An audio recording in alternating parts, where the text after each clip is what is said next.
Hey people, how you doing?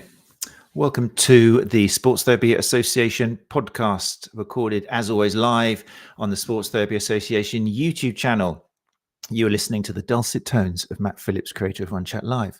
And if you are listening to the podcast and you're enjoying it, well, you do have the chance to come and join us live as it's recorded on YouTube. And it gives you a chance to ask questions to our wonderful guests directly. And in the case of tonight, it would give you a chance to ask questions to our fantastic STA panel, who are here because it's the first of the month for our regular Ask Us Anything. So if you are listening to the podcast, then do please leave a rating. That's great. Really appreciate all the listens, all 3,000 and so of them.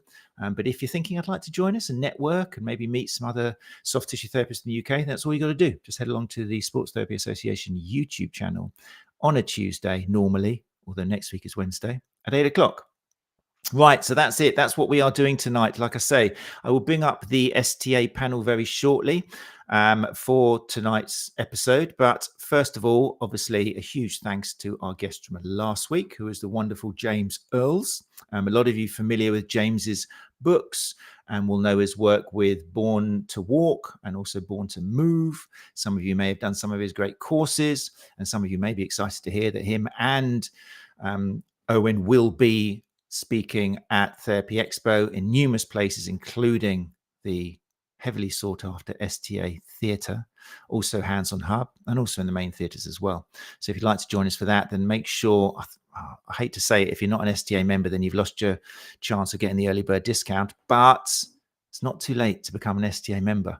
And to tell you the truth, what you will spend by becoming an STA member, you will save by your entry to Therapy Expo. I think it's that cheap. But anyway, yes, a thank you to James Earls for joining us. James gave us a wonderful hour explaining how anatomy as it's taught in a book in 2D on a page is a nice kind of foundation, but it really has very little to do with what happens when we've got a human in front of us, especially when they start moving out of that anatomical position and start walking and rotating and all these other kind of planes and movements happening with effective gravity and ground force. So James spoke about how really at some point, maybe even at the beginning, we got to plant anatomy differently in the minds of soft tissue therapists, because if you're going by the book, you're not going to be able to work out what's going on with this person, why potentially they're in pain, what you need to do to try and alleviate that pain, and so on. So it's a great hour. You can listen to it on any podcast app of your choice, including Spotify. And you can also, if you want to watch the video, which I recommend, head over to YouTube, or you could go to the Sports Therapy Association website, which is thesta.co.uk. There we go. Right. So people have joined us in the live lounge already. Just going to say hi to a few people. Glenn Murphy is here. How are you doing, Glenn? Thanks for joining us. The great thing about coming along to the show live is that when you do say something, I can bring your name up onto the screen. So you get the network, your logo, like Cecily Hislop has obviously thought a lot about her logo and Facebook at the moment. It's really promoting her business. Yeah, nice to see you here, Cecily. I believe we've got a question from you later on. Cecily says, listening to some Supergrass. Howdy y'all. That's great. We're young. We're free. Glenn Murphy is here. Glenn's listening to some Stevie Ray Vaughan. That's the kind of way we roll in the Sports Therapy Association podcast. Everybody's just chilling out in the background with their theme here. Gary Benson, founder of the STA, is here as well with us.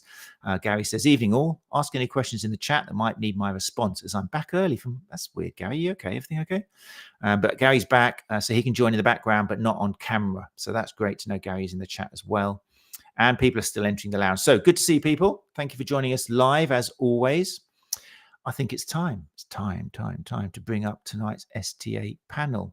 So if I get rid of that, we've got wonderful people joining. So I will let them introduce themselves. So in no particular order, I will bring them all up and I'll give them a chance to let you know who they are and what part of the UK they're in.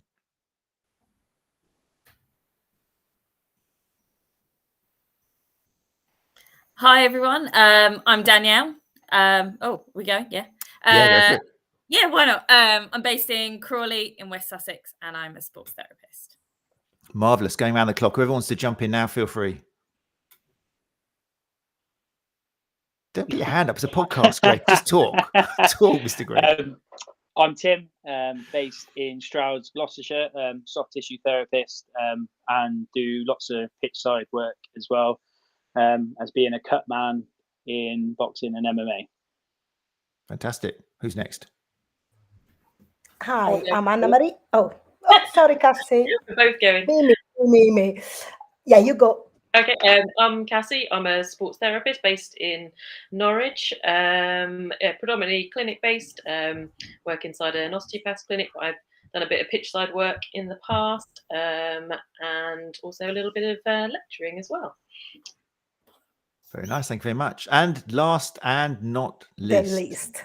Bravo. Hi, I'm Anna Maria Mazzieri. I'm based in beautiful sunny Devon, and I am a soft tissue therapist and also an educator, and I love dogs. I just wanted to put it there.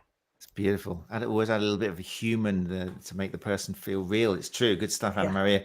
And a kind of shout out for the ST School. Obviously, you say you're just an educator, but it is the ST School. I'm sure that will be coming up in some of the questions we've had tonight as an educator of soft tissue therapy. So thanks, people.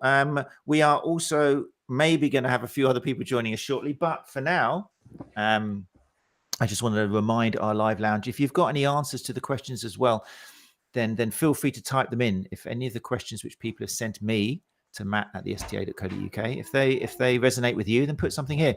I think Anna Maria said a lovely thing, as always, to me in our frequent conversations on social media, where the lovely thing about this, in Anna Maria's word, is it's questions put to us by soft tissue therapists and then answered by soft tissue therapists. It's not like we're sitting on a pedestal going, we're going to show you how to do this. No, not at all. All the panel are going to do is share our experience, and some people may have different experiences. The only different thing about us is we're brave enough. Brave is the wrong word.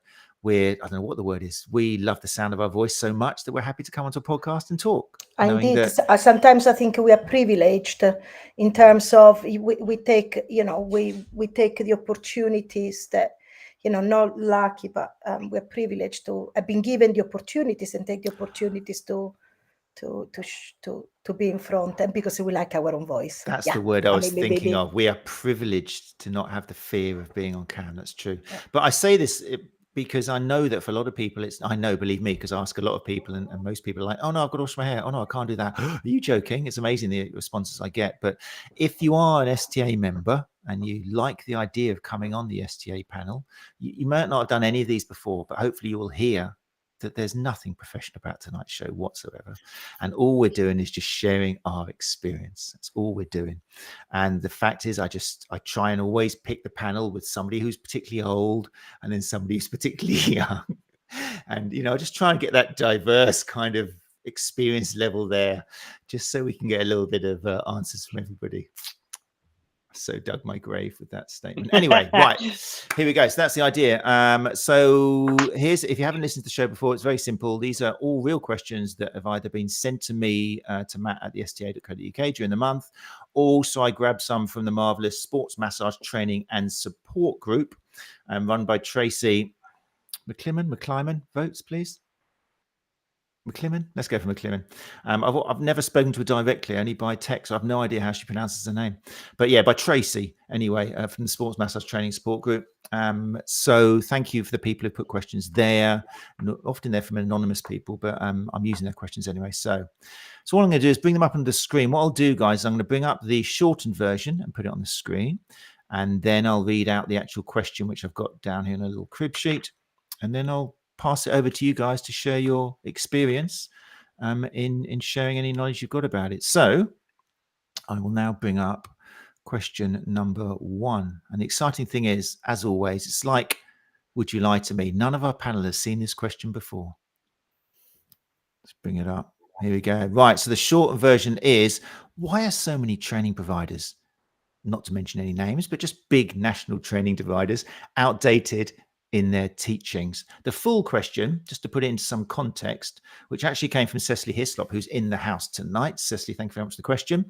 Why are so many training providers, the big training providers, which we kind of all know, outdated in their teachings? Does it come down to lack of time and money to become updated on the latest evidence, or is it unwillingness and or laziness? The reason I'm asking is that I've recently signed up for an oncology massage course, as my insurers, a big insurer who we all love, will only go by what my training provider, big training provider, has stated, which was I could only treat someone who has been in remission for over 5 years. Okay, so insurance company is saying you're not allowed to treat somebody unless they have been in remission for over 5 years, which is pretty shocking, I think.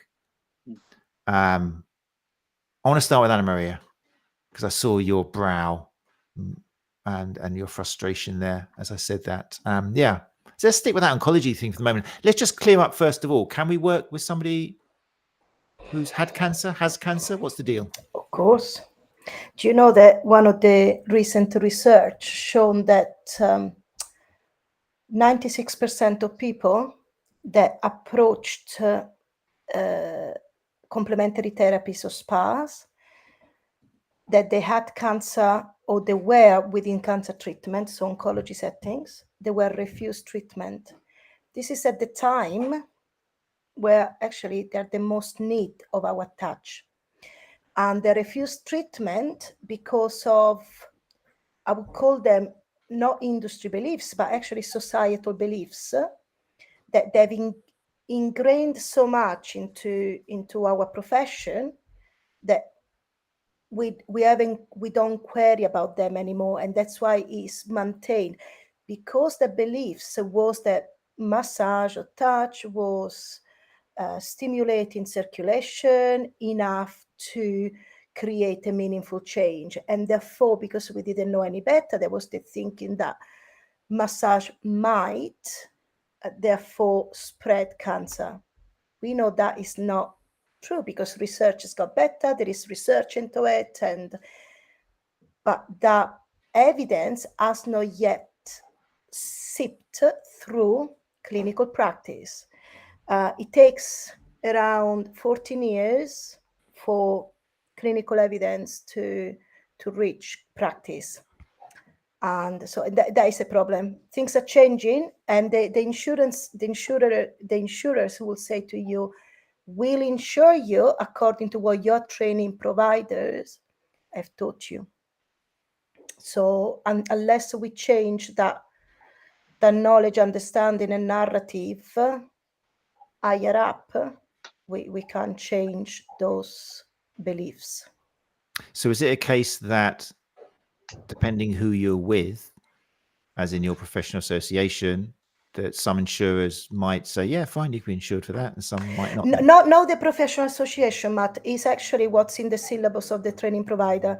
So your insurer will insure you according to what you've been trained for. So God forbid something happen, you have to demonstrate that you were trained and therefore assessed on the objectives, on that learning objective. So even if your training provider provides the knowledge, then you should be covered with that. No, I can say actually you're covered for that. Okay. So, I mean, Cecily is actually in here today. So, Cecily, if you want to add some information on that, because you've actually been told, right, you're not insured to work with this person, or anybody unless they've been in remission for over 5 years. Let's open it up to the other floor. Danielle or Tim or Cassie, have you ever had an experience working with somebody who is outside of that 5 years? Have you had any problems with insurance? If so? No, but nothing. no, Cassie, go ahead. Oh no, I think it was Danielle. Oh, is it? Sorry. No, carry on, Tim. I had no problems. Okay, well, the thing that Anna Marie said, which I think is really important, because you're talking to someone who, early on in my career, I was a big CPD collector. I would go and do every course I could get my hands on. And now that I've been doing this for 400 plus years, it feels like, I've started to realize a high percentage of those courses don't really have the value that I think is needed to make us better therapists. And the one thing that most CPD courses miss is showing levels of competency or being assessed. It's just a lot of courses you can turn up, and as long as you're there and you paid your money, you're going to get that certificate, which I think, puts you on a bit of a sticky wicket if you're on, with the insurance. All you've got is a certificate to show that you've attended a course. Correct. You haven't shown the competency. I'm not saying you have to have an exam, because that would then, bring in lots of extra costs. But I think something needs to change. Certainly now, when I look at a course, I want to see something a bit more rigorous. That I feel like it carries a bit more weight than just something I just turn up and do. Well spoken. Gary here founded the STA. I mean, whoever it was, insurance company, are going to get a phone call probably now, actually. Gary's just said, let's put it the first one. Gary Benson, founder of the STA, says, I will speak directly to the insurance company about this, as most courses are commercially driven, as there is no actual qualification in oncology massage, and it's not a contraindication to treatment. He then goes on to say, so question your training provider if they tell you outdated narratives. If in doubt, speak to your professional association person. In this case, speak to me, Cecily. So there you go. Have a little conversation with Gary. Yes. Sorry. One thing that I would like to add, exactly what Gary said, it is not a contraindication. So while you work with somebody without cancer, what you do with your hands is the same that people, that your client without cancer. The only thing that should be in every course, not for oncology or anything, any course from level 3 up, they are about red flags. So if you know there's somebody within oncology settings, i.e. that they are receiving treatment, their risk factors for certain conditions, for certain issues like DVT or so on might increase, or, there are some cautions like because there is neuropathy, but this is something that is not for oncology settings only. That there should, that should be in every, not for any oncology course, that should be in every massage course. We should know that, like for pregnancy, there is the race, the risk factors for certain condition, the same in oncology setting. That's why it's important. But in terms of, Gary is absolutely right. You don't need a separate qualification, but your insurers will insure you only if your training provider, so your main training provider, has covered that within the course. So Anna Maria, somebody who provides courses, and you're not one of the big company, being private, you can kind of guide the syllabus yourself and change it, which is a big bonus. Yes. Are you saying that if somebody tried to get insurance and you were the provider, there'd be none of these problems? Yes, correct. So we have actually part of our course, we call it special population, okay? Soft tissue therapy within special population, where we actually cover those extra red flags or certain cautions, different position for pregnancies.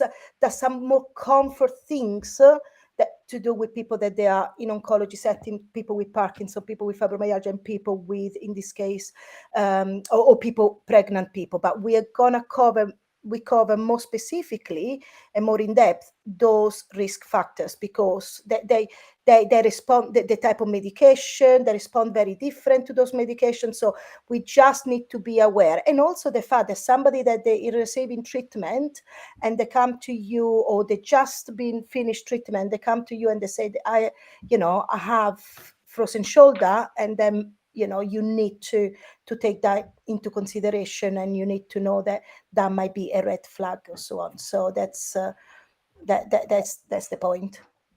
So, but we do it, we cover it, so they go our syllabus, so that they know that is covered, even if it's just such a complicated issues. But if more and more we push back, like Emir says, she said she challenged her insurance company in regards to pregnancy massage, and they back down and insure me. And this is, I know that it took a long time, but this is what we need to do.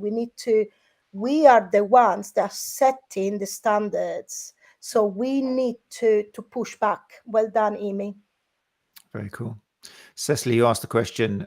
She replies, hi all, thank you, Anna Maria, for hitting the nail on the head. It's just surprising this lack of knowledge is passed on more quickly. Yeah, it does take time. The words you used, is it lack of time, money, unwillingness, or laziness? I think if you had to pick one of those adjectives, or two of them, or two of the reasons there, I suppose it is a financial thing, isn't it, for changing the whole syllabus? It's a diseconomy of scale of being such a large organization. It's difficult, Matt. Yeah, so tricky, please stop me, okay? Absolutely stop me if I'm overstay my welcome. But it is a really complex. It's a little bit all of it, and Gary will know this one very, very well. It's all of it, but it's also we need to understand where our industry comes from. So physiotherapy is always been a medical based training. So for them, evidence-based practice was part of their vocabulary. We weren't. We are vocational. And vocational means that your tutors might have been preferred to have had a degree, but your tutors, they just, in vocational training, they just need to be good practitioners that pass over the knowledge of the training. The problem is that we are moving away from that. We are moving away from going from a leisure perspective more towards clinical settings. So we need to take on those responsibility of medical care or healthcare, sorry, not medical care, of healthcare. And so we are in that transitionary time where actually we have to change, and that's why we are getting into evidence-based practice, and we are understanding a little bit more. But until now, it's just because the history of our profession, I think we were never was never part of our vocabulary. But now that it has to be much quicker.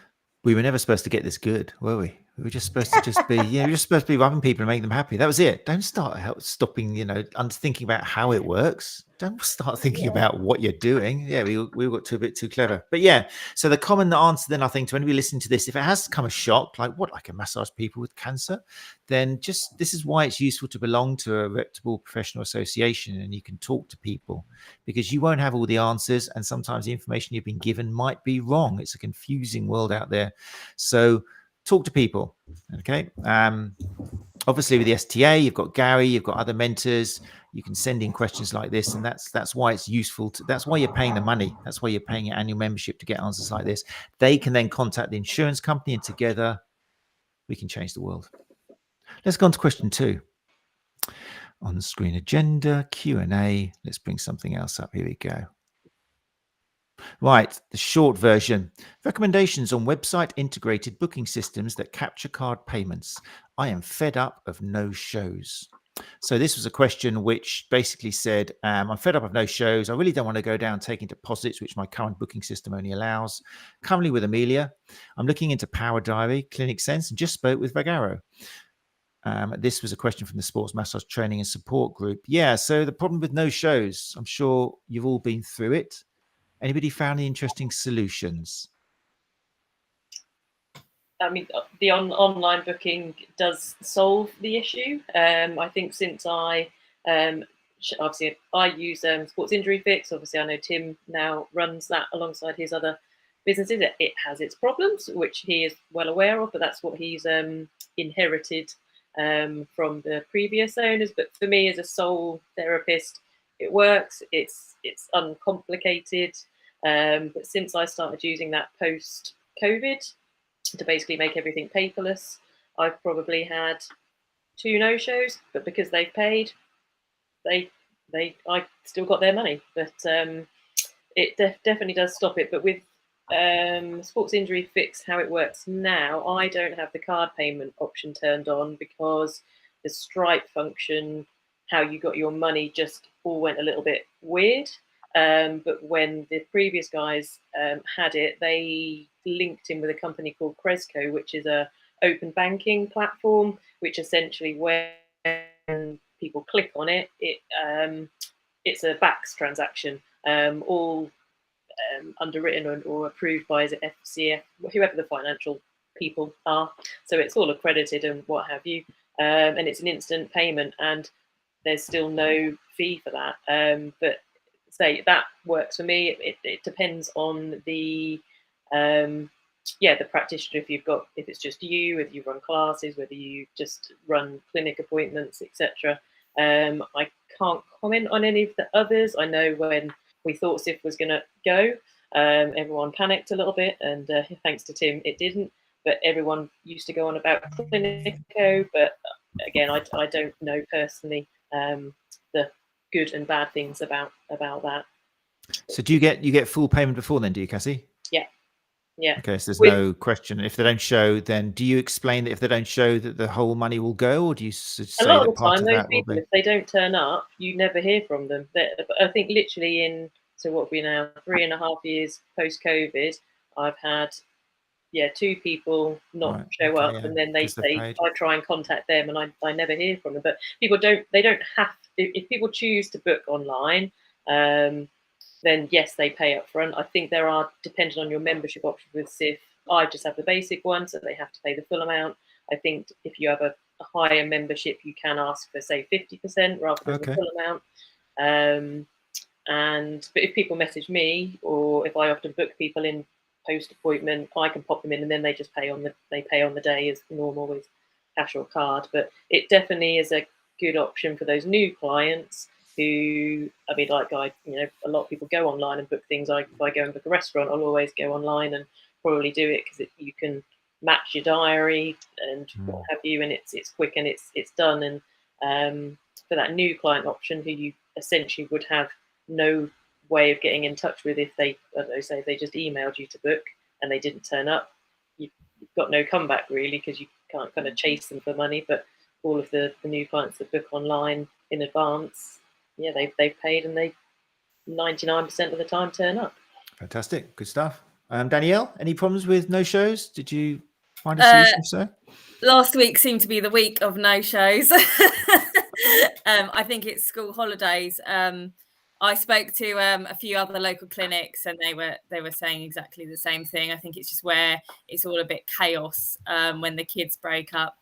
So I mean, I have online bookings. I think I as you guys know, I love it. It frees up my time massively. It means I don't have that back and forth with people who literally just message me, can I book an appointment? You're like, for what?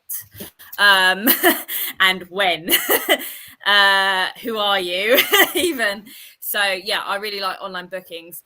With regards to no-shows, I personally like to take payments when they come in, but I definitely see there is a really good place for people to pay up front. I kind of think that's a personal choice more than anything.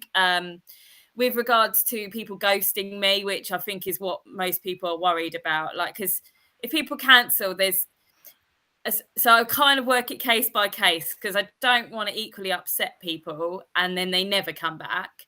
In regards to ghosting, where people just disappear off the face of the planet and then you never hear from them again, it is super rare, really rare. 9 out of 10 times, if you text, so I text people 5 minutes into their appointment if they're not there, saying, hey, you still come in, you're booked in at this time, and I probably 9.9 times out of 10 they will be like, oh, I'm sorry, I should be there, or I'm running late, or they will contact you. And I think it's really important. It's annoying, don't get me wrong, especially when you have a busy week and you've had people who could have booked in. But yeah, I think you've got to be very careful as well how you word things. You can't chase people, like Cassie said, because you can be harassing. But it is sometimes worth just messaging people saying, I am a small business, and just be honest and be like, no shows cost me money that I could have given to someone else, and be polite about it. Don't be harsh, bite your tongue a little bit and just be super nice. And it slightly guilt trips them, but it stops that happening. And quite frankly, if people don't show, if I have I think I give them 2 times to do it, and then I just get rid, because you know what, that person's now costing me money. They're not worth even being on my books. So tough love.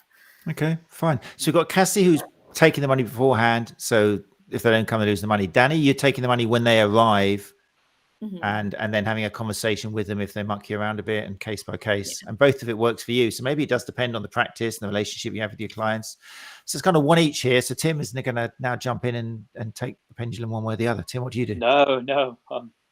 Most of my work now, I very rarely do any sort of private one-to-one work.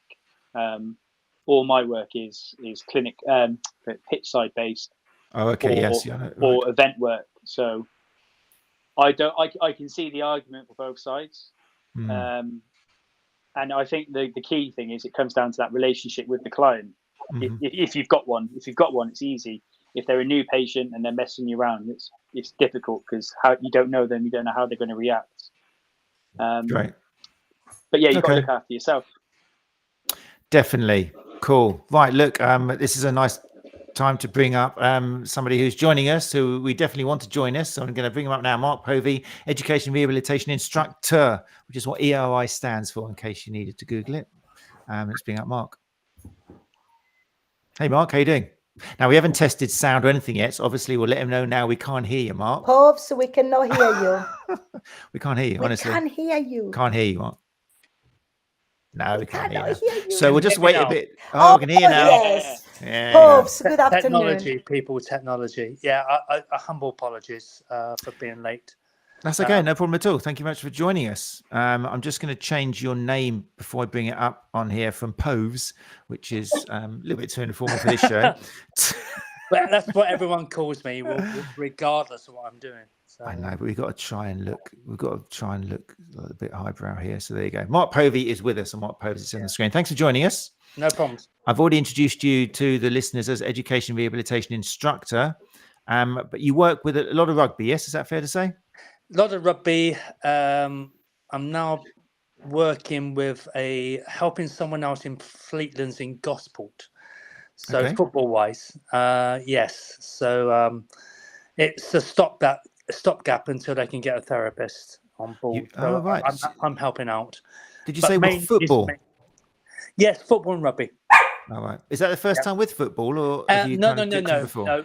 No. I've been with lots of football clubs. Oh, okay. I've been with Oxford City, Willstone FC, Hartley Whitney, Salisbury FC. I had you down now as a now we're okay. Fleetlands. So Salisbury, yes, was difficult, but good luck to them. Good luck to them. Brilliant. Well, thanks for joining us anyway. So we're going to move on to question 3 now. Okay. I'm going to take that question off there, and then we'll bring up question 3. So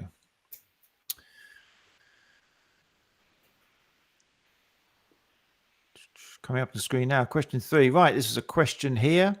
I'll read it out for people listening to the podcast. It says, are there any legal prerequisites? It's kind of tied in with the last question. Are there any legal prerequisites for taking prepayments for bookings?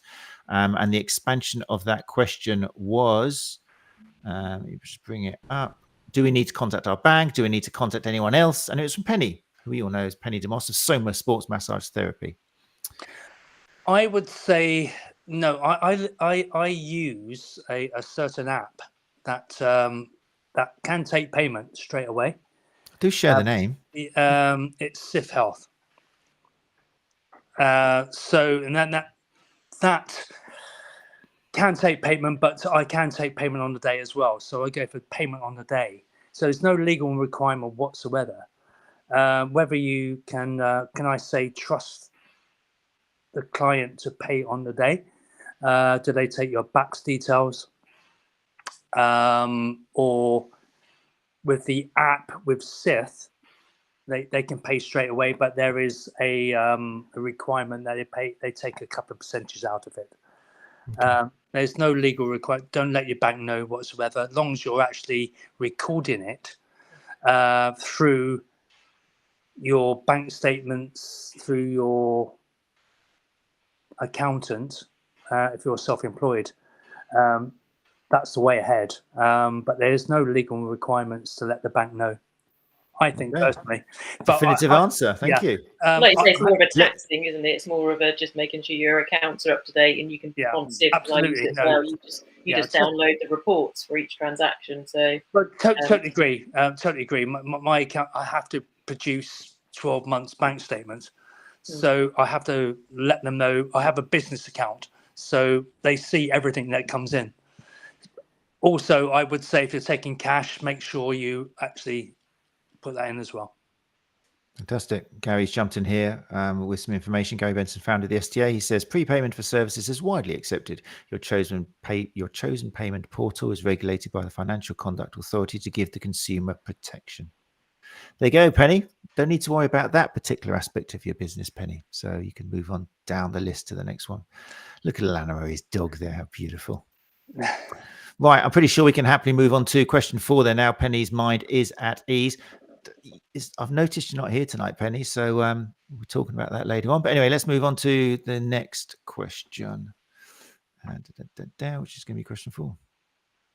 Oh, I like this one. Let's have a look. Right, so on the screen for people listening to the podcast, after a session, do you book your client in right away for their next session? I love this sort of question because as a younger therapist, which I was once a long time ago, that was something which really bugged me, particularly as I jumped quite early onto the evidence-informed thing where I was like, you don't need me. Go forth. Don't come back. You don't need me. And wondering why I wasn't it wasn't a very good business model. And actually, I found out later that people did need me and they wanted to come back. They wanted me to actually guide them. They were happy to come back. And they didn't appreciate me saying, no, don't book in. You don't need me. I'm being evidence-informed. Clap myself on the back. But so, yeah, I love this sort of question because a lot of therapists do worry about this now, especially if they're reading social media saying, you have to give clients their responsibility for themselves and let them become self-sufficient and try to minimize the number of sessions which they're coming unnecessarily. So yeah, how do you deal with booking clients in? I think it depends what they've come in for. So I will deal with people with acute injuries, chronic injuries, not even necessarily an injury at all. They might just be going, I want to get a bit more mobile, etc. So so if it's, for instance, recently one of the girls I play netball with had quite a serious grade 2 calf strain, so that had to be dealt with a little bit more, to do with the exercises and the reaction to that. So it was managed in that sense, and we would check in each week. But someone who's looking for a bit more remedial work, they often say, how often, would you recommend? Because they've not necessarily got anything wrong. They just want, they're aware they're an active person, they want to feel a little bit more mobile. And I just use my own example. So I myself will have a bit of soft tissue treatment every 4 to 6 weeks, unless I've got some kind of injury, touch wood, somewhere. Do you think, sorry to interrupt, but do you think potentially that makes them think, right, well, in that case, I'm not going to book in for another 4 to 6 weeks, when really inside they were thinking, I'd love to come next week, so I really enjoyed that hour? Yeah, I think I think I'm very much, that's probably why I'm not a very busy, wealthy therapist. But so I think on the expansion of that question was, how do you keep regular customers? And I'm still in business 13 years later, so I must be doing a fairly decent job. And I'm just honest with people, I guess. And sometimes that works in your favour, sometimes it doesn't, I guess. But I wouldn't ever go down the route of... So clever. That's Anna Maria's dog. She pinches it somewhere I'm not allowed to say when she wants to have a... Go on then, Anna Maria. What do you want to say? Come on, AM, say it. I am so sorry. In fact, I just unmuted. So apologies if the dogs are going to bark. This is such an interesting question because it often comes up onto the forums.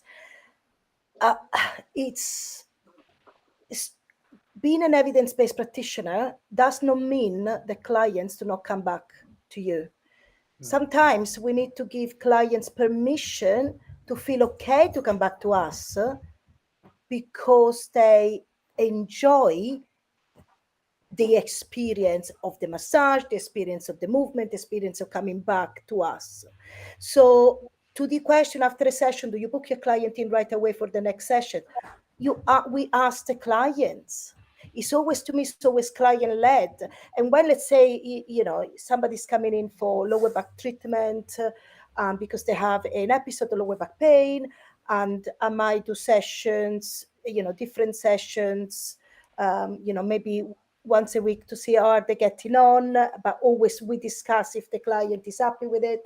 When they finish that treatment plan, after a few sessions, I say to them, look, people do find it quite enjoyable to come in for massage, for, every now and again we can go through some looking at your range of motion or some movement to expose you to movement that you would not normally do, whatever your treatment is like, whatever your intervention is like. And then there you give them the opportunity to say, actually, it is okay. I quite enjoy coming back. Brilliant. You don't need to say, you need to come back for maintenance. you can just come back because it's so pleasurable and pleasant and lovely having to lie on the couch or discussing things with us or moving with us.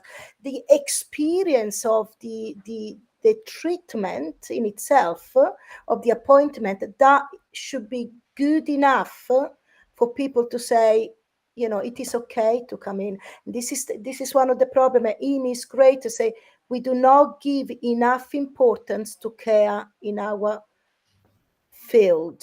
We just wait to encourage people to come to us when they're injured. Actually, we have the privilege to be able to massage people, and that's what provides the extra. If you enjoy massaging, people will come back because they enjoy the massage. Give them Great the option. answer. Yeah, give them the The option. option. Yeah. So Yeah, Danielle, I'm you're a not business sure. owner, Danielle. I'm really interested because you've got a business. It's expanding. It's getting huge. People, you need to check out Body Health Gatwick. It's actually a clinic room up for rent with There's 3 my free plug. parking spaces. And check out. Yeah, I Facebooked it recently. But if you are looking for a room in, well, about Crawley, isn't it? Then yeah, we got the room for you. Boy, have we got the room for you. But anyway, yeah. So you're building. I've seen you doing your woodwork and getting kind of reception covers and things, and all sort with your logo on the Yeah. front. It's been amazing. It's been I'm a great. jack of all trades. You're these even days. living in what I can only describe for podcast listeners as a bit of a pigsty in your house because you're having rehabilitation. No, I'm joking, but you're having loads of work done. So, I mean, that's a really important question for you, isn't it? When clients kind of say, do I need to come back again next week? What do you do? Yes. Yes, you do. Yes, you do. No, like I think Anna Maria kind of hit the nail on the head, to be honest. Like, it is just ask them at the end of the session, would you like to come back? They either say yes or no. Like, it's What very about they simple. say, what do you think? I mean, because this is part of the beautiful thing we do. They trust us, don't they? They kind of like Yeah. that relationship. So they say, what do you think? How do you continue that conversation? So I do get, because I work with a lot of sports people as well, and I do get the question, how often should I come back, especially on their first visit as well. I personally like to a little bit play it person to person on who I'm speaking to, because, you know, like, some people, this is a treat, do you know what I mean? It makes them feel fantastic, and some people need it. I kind of play it by ear of, if they're a bit more leisurely or not active, then maybe once a month is a great period. If they're like a proper fitness fanatic, then, you know, maybe once a week might be what they need. But I appreciate also that cost can come into it. You can also use things like block booking to help people with that, especially if someone comes back a second time. I really do like to push the block bookings, because I'm like, well, you kind of like it. So, yeah, do you want to buy a block? It will save you some money. But I do think you should always ask the question at the end of the session, would you like to come back? I personally have a rule of, if it's their first visit for a sports massage, that I encourage them to wait a couple of weeks before doing any other modality, before doing anything else. And then after that 2 weeks, they can do what they like. They can come every week if they really want to and stuff. But I really am a big believer of let things settle. Use today as ground zero. Don't go to the osteo 3 days later because you don't know what's working.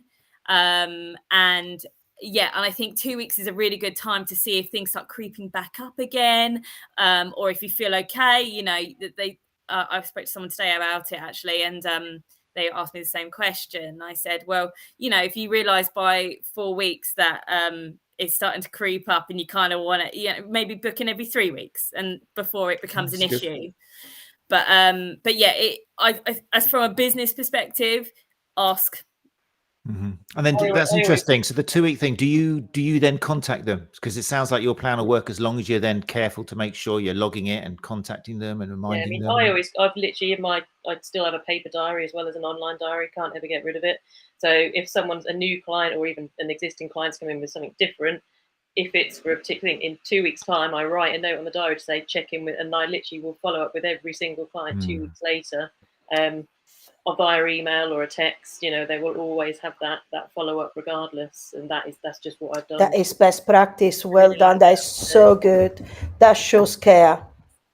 Yeah, you know, they may not reply. You know, it's always with if you've got any questions or if you feel you need further, but the prompt has been there. Wonderful. And you know. It's really funny because I know that soft tissue therapists generally are pretty nice people. Okay, I've said this a lot of times. We've got empathy. We're in this because we're not really looking to make millions. We just like the idea of making people feel good and hearing that word "thank you," as opposed to "here's your bonus," which other professions would give you. So I think often there is that kind of sensation of, I don't want to bother them and I don't want to pick up the phone. I don't want them to think I'm just trying to get their business. But it's amazing how many times they will go, "Oh, I'm so glad you called. I've been so busy," And every time that happens, hopefully it just builds up your confidence, realizing that, like you said so beautifully earlier on, Anna Maria, you're giving them permission to come in. They've got busy lifestyles. So that call is so important. If you're a younger therapist and you're worried about picking up the phone, because I was terrible at work. I was a nightmare for my boss. But then, it wasn't my business. But if you have got a business and you're trying to make that business model work, it's all about picking the phone up. "How's it going? Yeah, I'm just calling to see how you are." "Oh, you want to book in again?" "Oh, great." If you don't call, history, not going to happen. They're going to think that you don't like them or something. So. In fact, I would say that if you call, it's them saying to you, "Please, can I book an appointment in?" If you show confidence and care, if the therapeutic alliance has been established, they will know that you're calling because you care. Exactly. If there's not been established, they will not rebook anyway, and it's not something, that your treatment will not have a positive outcomes anyway. So allow it. Nice. Honesty. Who was that? Mark? That was me. No, Tim. Just being honest with what you're facing in front of you. If you've got an ACL, early stage, that's going to need a lot of work. But if you explain whatever the injury is or the pain mechanics, if you lay out, this is what I think will happen, and just show those honest cards, you always get huge buy-in. Yeah, if you get the subjective assessment out first, that's what I tend to do, and gain the history of what's going on, and you will gain confidence from that client. I've got that at the moment, so I use the subjective assessment, so I know where I'm going and what I need to do. So that's a good way ahead as well. And you're quite right. If you're going to make, sorry, carry on. And from that, the greatest thing that I've had over the years from my clinic work is, and this has happened more times than I can remember, is a client has always said, "You're the first person who's listened." And no, totally agree. That's the most important thing. They tell you what's wrong. You just got to write it down. Yeah, definitely. Lovely. And then words. The mantra I live by, and this has got me in trouble before, so I'm sorry if I offend anyone. Do you want to run it by me first in private, Tim? Or go on then. Just say it out loud. What's the worst going to happen? It's healthcare, not wealth care. Oh yeah, that's fine. Yeah, healthcare, not wealth care. We should be about putting people's health as a priority, and not the wealth care side of it, which is the business part. Which is why I will never ever be a millionaire. Yeah, because it does pay to pathologize. It's true. It's the back of the t-shirt. Yeah, you got to decide which one you're going to wear. Anyway, great answers, people. I want to move on to question 5, which is kind of, now we're talking about business and models and stuff. This was an interesting question. I'm interested to hear what you all do and what's worked for you and what hasn't. So let me bring up question 5 on here now. Quite a big area, but I'm keen to hear what your experience is, people. So for people listening to the podcast, the question is, Google and Facebook paid advertising. What's the best strategy? Okay, as if there was one best strategy. But yeah, what's your experience, people, in using Google, search words, Facebook? What do we got? In such a fastly paced changing industry, I don't think you can go wrong with paying someone to do it for you, who knows exactly what they're doing. Personally, it's a platform that changes so much in the way the algorithms work, and it's not as easy as it used to be. Where you could do your little target audience and get your advert out. I think that's something, but you got this. People might not be able to afford to pay for someone to do it, but if you want that big return on investment, I think sometimes paying someone to do it who knows exactly what they're doing. Who would you use, Tim? Like, how would you find someone? Oh, there's millions of people who it is their job to run social media accounts. Yeah. You'll find people who build websites, SEO, optimizers. They will use all of that. But they're not necessarily social media. You have to look for social media management because it's a little bit different. And you have to look what your big ticket item is. It's actually just doing a boost. Don't spend the money. Don't spend the money doing it. Yeah. Like Greg, Tim said, you get somebody who knows what they're doing. But to get somebody who knows what they're doing, therefore they have to be on the system all the time. It is an expensive strategy. Therefore, my question is, for a school like mine, it is worthy because one person enrolling onto a course. But for your clinic, is Facebook marketing the best strategy to use? Are the best money put when your profit margin, how many clients would you have to do to just cover the cost and then to start making the profit? Or could you invest that into doing outreach programs? I am such a strong believer of going to your local centers, like your local, let's say, gym, your local doctor surgery, and do talks about pain, do talks about osteoarthritis, do talks, and do those type of outreach programs, invest money like that, because what Facebook for a clinic, unless you're running a big clinic, for, if you are a one person clinic, if you do the calculations, the profit margin is not going to allow you to recover the money. By the time you recover the money, you run yourself to the ground. So I don't use either. The only thing I have Facebook and Instagram accounts. I post invariably. I share more stuff probably than my own. But again, it all comes down to what time you've got. But like Tim said, if you want it, I got over the fact that I couldn't be bothered for it to, post every day, do this, post certain times of the day. I got over that anxiety and just went, I'll post when I can post. My main job is being a therapist. If I have something, sometimes I think it was Mike. His name's gone. Welsh guy.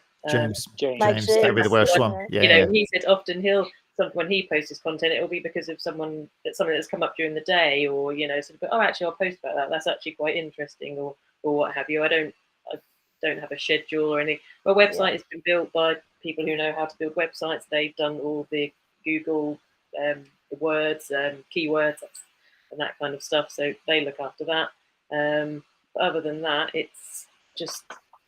Yeah. So how do you think, Cassie, you've been in the business for 13 years, you said earlier on. What do you think has been the main contributor to you having regular or new clients, to keeping that momentum going? I'm obviously just really good at what I do. No, I would like to think it's personality. But do you get out of your clinic? Have you done some of the stuff like networking and going down to clubs? Have you been through that process as well, or is it just based on word of mouth of people come see you? Really, really early on, like when you're setting a business up, you do everything that you think is worthwhile, and then you realise actually that there's not many, things like your B&I breakfast again are an expensive thing to do, and the return is not brilliant. But actually, it was more, I think, because I'm a sports person. I'm an active person, so I've played netball, so the netballing community in Norwich is fairly big. I've worked in football, semi-pro football for many years. So again, you have the so it ends up just being more of that ripple effect because of the communities and the industries you've worked in. Lecturing at the local college, people know you through that. I run a bit. A lot of clients are runners. So then again, I would say most of the clients I get are either because people have just Googled clinics near me, and because the website is good or what have you, is obviously doing its job. And then it is just more of a, I think most of my business percentage-wise is referrals and recommendations. So you are out there quite a lot. You said you do a bit of lecturing, you're maybe running club or something, you're netball. So you're kind of moving in different communities, which is kind of, you're doing it without trying in a way because you're active. So Matt, can I add? Cassie touched on to something excellent. One of the best things that lots of therapists do not have is Google My Business. Just get onto Google My Business. That will bring you more then so yes, well done for mentioning that, Cassie. That would bring you more than any Facebook paid advertising. And also question as well.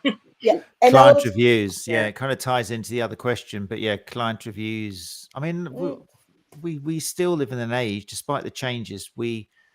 Anyone who uses Amazon, for example, you buy based on what the people in that, we read all the reviews. There's going to be a few which we think that's not real, but if most people in there are saying, yeah, it's good, you click the button, don't you? yeah, It's the way you buy. We're the same. a couple of things are really, really good. One, get your website right. That is way more important in social media. And nurture your database. Remember, it's much easier to nurture the clients you have that engage new clients. So, a blog every 6 to 8 weeks, that will go so much more than Facebook advertising. And I also say, but it might be, in my clinic, we see different people from, different, very different. But we always say the Facebook, and we tried it, we tested it, is not where our market come from. There is no return of investment from that. Definitely spend your time in different ways. That's interesting. Yeah, look after people you've got. Much better. Always trying to find. I like that. Yeah. Very good, Anna Maria. Very good. Mark, you're about to add something. No, I'm not actually. I totally agree with what AM has just said, and obviously the other guys on here as well. Just really, advertise. I use Instagram. I use Facebook. I use Twitter, as I call it. Or X. X, as it is. Yeah, I'd rather not call it X. Yeah, so I tend to gain that way, but I put mostly my own content on. I do take photos with permission, etc., of players or other therapists, and I do gain more business that way as well. But it is word of mouth at the end of the day. That's the way I look at it. I am quite lucky where I am with my clinic in Salisbury, that the procedure is word of mouth, as much as the clinic as it advertises me as well. So I don't go for for anyone. Go to a company, say, can you help me X, Y, and Z? I get more confidence doing it on myself, and I have gained a lot of clients that way as well. But obviously with football and rugby, it's taken most of the time up pitch side.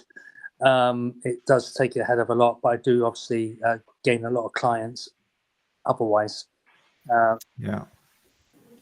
So as always, a lot of it depends, doesn't it? If you're just trying to get people from your own village and town, then obviously getting out there, getting local. But if you're looking nationally or internationally, if you've got that sort of business, then the website suddenly becomes really important. Like most of my clients now are not, we're talking off air, not from the UK. They're from abroad. And I do consultation work online with them, and they've approached me because of the website more than anything. So that's where my efforts kind of go. So therefore I need to advertise my website, keep it current, and blah, blah, blah, blah. But literally, I think a lot of people out there are probably, you're just trying to get the people who live within a drive or even shorter to your clinic a lot of the time, and there's a lot of untapped resources. So it might not be worth spending too much money on these national kind of Google and Facebook advertisers. Yeah. So, although, I mean, I can't remember who it was said. One great thing about Facebook, I can't remember if it was Tim Allardyce, maybe it could have been the great Tim Allardyce. But yeah, one thing on Facebook which is worth doing is the local community groups in Facebook. Don't go in there straight away going, hey, I'm your soft tissue therapist who's going to look after all of you. Just be yourself, get in there, add to some of the discussions, and then just let it drip through that's what you do. Because there you are. I mean, people in communities love using Facebook communities to talk about what's happening at the local co-op and kids nicking stuff. And there's a lot of your local market using that now. So you're absolutely, again, another hit the nail in the, whatever you hit. Nail in the head. Thank you very much. Yeah. Because actually in my community group, I very rarely, when they say, oh, the best massage, I very rarely say myself, come to the clinic. But if somebody says, oh, I have a knee problem, I engage in the conversation. I engage in different conversation. Let other people say, go to, the clinic or go to team or go to that. Just be a good, person within the community, and that will speak volumes. But that's where because if someone's in a conversation, they say something, the first thing you do is look at their profile and have a look at a picture of their family and work out where they live and that sort of stuff. But that's where you need to have your website in your Facebook profile. So if they do think, oh, who's this person? Oh, they're a therapist. That's nice. They didn't actually say that. Click on the website. Are they going to see something which is easy for them to book, something which is going to make that choice, or are they going to see something a bit unprofessional with spelling mistakes that looks a bit, oh no, forget about that. So it's being clever, isn't it? It's being subtle, but making sure that if someone does click on that link, they're going to be blown away by what you're seeing. So I'm quite lucky within working in a gym environment that I've introduced a quick slot. So I get people approaching me in the gym. I got this issue. I said, look, I can give you 10 minutes. It's going to cost you X, Y, and Z. So they come straight in and I can see them straight away. And then I can advise from there. And then they book another appointment. So the quick slot is good. It could be 10 minutes, which I use. Nice idea. Getting it from there, see what the issue is. Say, look, let's see where we go from here.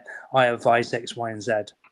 People buy from people. People buy from people. That's why present yourself in front of them so much better. It's better time spent in deciding who is your ideal client, and then go and look where your ideal client is and present yourself onto there. You're absolutely. Yeah, absolutely. Right. Very nice. All right, people. Look, it's 9:06. That kind of zoom by as always. Fantastic. Thank you very much for all your time and answers. And if you're listening to the podcast and you enjoyed what you heard, just to let you know, just going around again, we've got Danielle Peters, who is based in Crawley. Yes, Danielle? Yes. And for people who'd like to contact you or follow what you're doing, best place to see what you're up to, where would that be? The social medias, Insta and Facebook, is Body Health Gatwick. There you go, Body Health Gatwick, and their website, Body Health Clinic, isn't it? .co.uk. Yeah. That's a shame, wasn't it? I know, it will change. It will change. It's because it's changed names. Hey, so if Elon Musk can get x.com, I'm sure you can get somehow. It will happen. Bodyhealthgatwick.com. Well done. Great. So that's where you are. And that goes obviously for the reason for this is not just for clients. You might have people who want to see our professionals on the panel for assistance with some kind of injury or pain, but it might just be, again, just to have a chat with somebody who's in the know. Yeah, could be a fellow professionals. We all talk now, thanks to the pandemic. We all talk to each other. We share ideas. Yeah. So all the people who said that they're happy to be contacted 24 hours, whenever you like, by going to their social media. Don't say that. That'd be ringing you we'll up. Put phone numbers in the links as well.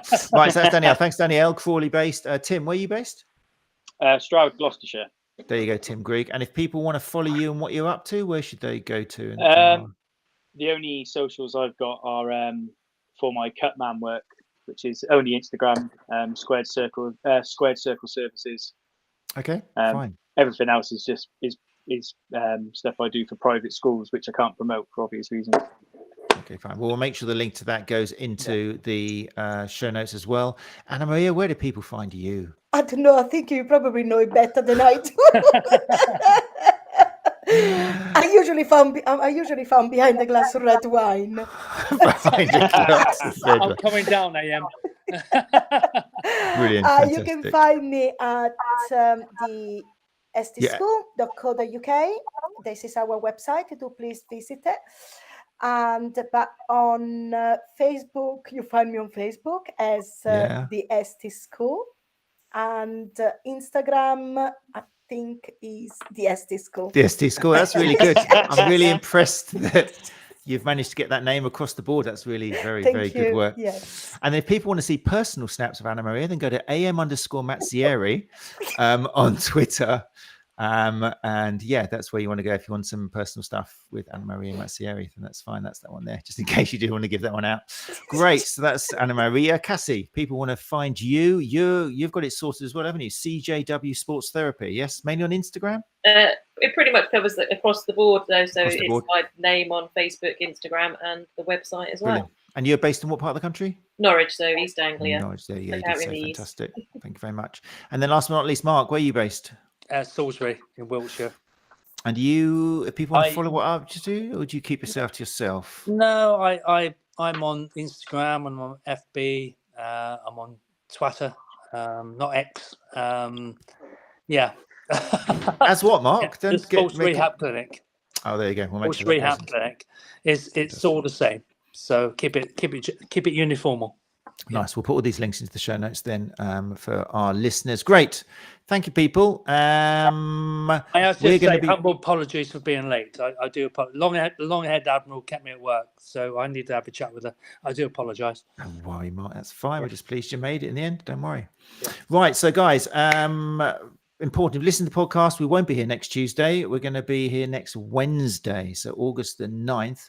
I'm very excited to say that our guest is going to be David Jackson, known as David Jacko Jackson, who some of you might know as an ex-professional rugby player for Nottingham, who back in 2013 had to suddenly retire due to what was actually consecutive head injuries, but it was one in particular which meant he can't play anymore. Yeah. So since then, he did retrain as a strength and conditioning coach, got into calisthenics in a big way, rather famous for his body flag. He tried to go for the world record once, but also he became a master instructor with the Oxygen Advantage, and he founded Pro Breathwork. And our hour with Jacko is going to be all about that, the connection between breathing techniques and head trauma, and also for general performance. He's very heavily into that. He's a very evidence-informed individual. And also just one of these crazy guys who does amazing things with his body, going up and down Snowdon 9 times and stuff for charities and all sorts. He's an incredible individual. I recommend you all come along. And also, when I mentioned rugby, obviously Keith Burnett. Actually, I knocked on his door. Keith Burnett is going to be co-hosting with us. So Keith's going to be coming with us. If you're in the STA, you're bound to know Keith, although you might not recognise him because he shaved his beard off again. Who does that? But Keith is a lecturer in sports and exercise therapy. He's an England University's rugby league sports therapist and also doctorate student in neck injury management and rugby players. He's done some really good work on neck injuries. Very good. Yeah, so when I realised that David Jackson was on the show, I was like, right, let's get my rugby man Keith with me. So we're both going to be listening and asking questions to Jacko next Wednesday. Okay, don't be hanging around Tuesdays. You'll be staring at a blank screen. So Wednesday, August the 9th on the Sports Therapy Association YouTube channel. Right. Thank you, Danielle, Tim, Anna Maria, Cassie, Mark, very much for giving up your time. Thank you. And AM will be in touch. What's that? Sorry. Me and Mark. Oh, that's fine. You know this goes out live. Well, I can edit that all out afterwards. It's fine, don't I? Anyone want to talk about the recipe for jam? Now I've got to change the ending to this. Anybody? No, it's fine. Well, anyway, say goodbye, everybody. Bye. Thank you very much. Take care. Bye. Bye.